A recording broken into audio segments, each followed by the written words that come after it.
مسیح میں آپ سب کی سلامتی ہو۔ میں نہایت تہہ دل سے بھائی صاحب کا شکریہ ادا کرتا ہوں جنہوں نے مجھے موقع دیا کہ میں خدا کے کلام کو آپ لوگوں تک پہنچا سکوں۔ تو ہمارا جو آج کا ٹاپک ہے وہ نئے سال کے متعلق سے ہے۔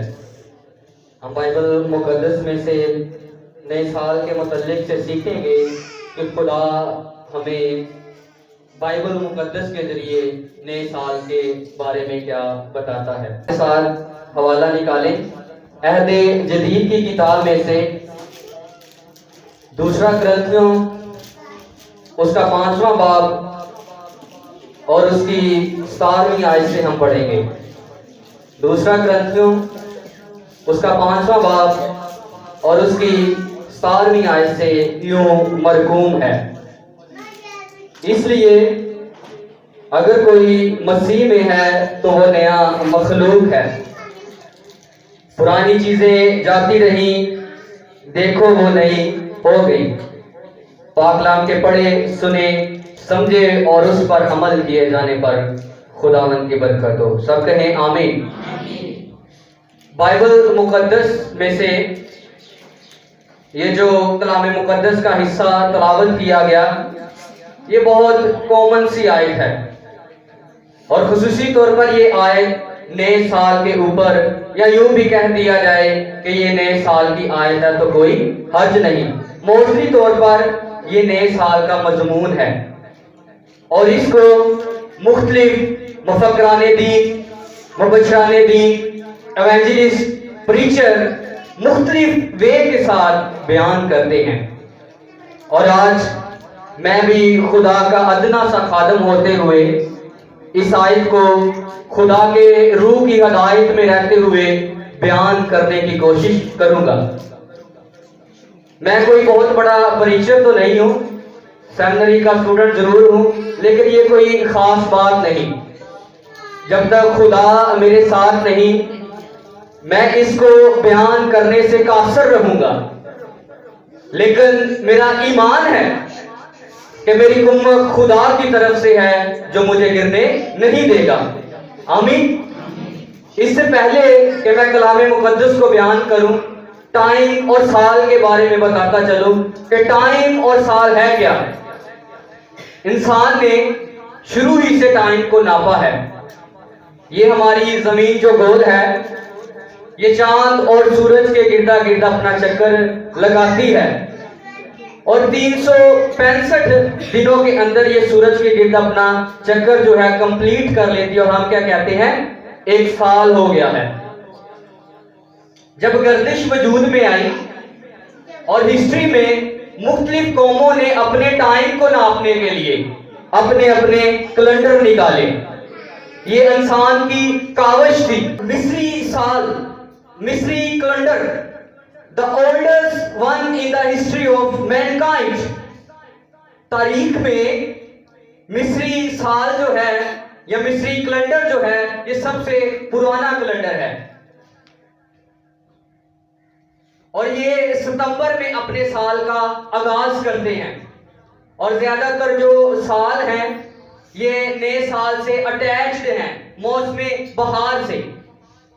چائنیز کیلنڈر یہ جنوری میں اپنے سال کا آغاز کرتے ہیں۔ ایرانی زردشتی کیلنڈر یہ مارچ میں اپنے سال کا آغاز کرتے ہیں۔ بیبلونین نیو ایئر انہوں نے اپنے مرتوک دیوتا کی بنیاد پر اپنے سال کا آغاز کیا، وہ بھی موسم بہار میں۔ جیوش کیلنڈر عید فصح کی بنیاد پر ان کے لیے ان کی ہسٹری میں یہ کیلنڈر بھی تھا، لیکن آج جو ہمارے پاس کیلنڈر رائج ہے it is the under Christian influence, اس کو گگیرین کیلنڈر کہتے ہیں، کیونکہ پوپ گگیری 13ویں نے اس کی ابتدا کی، جس میں آج ہم رہ رہے ہیں، اور 2023 AD لکھتے ہیں انگریزی میں، اور اردو میں عیسوی۔ AD سے مراد آنو ڈومینو، آنو مین year, domini The Lord, the year of the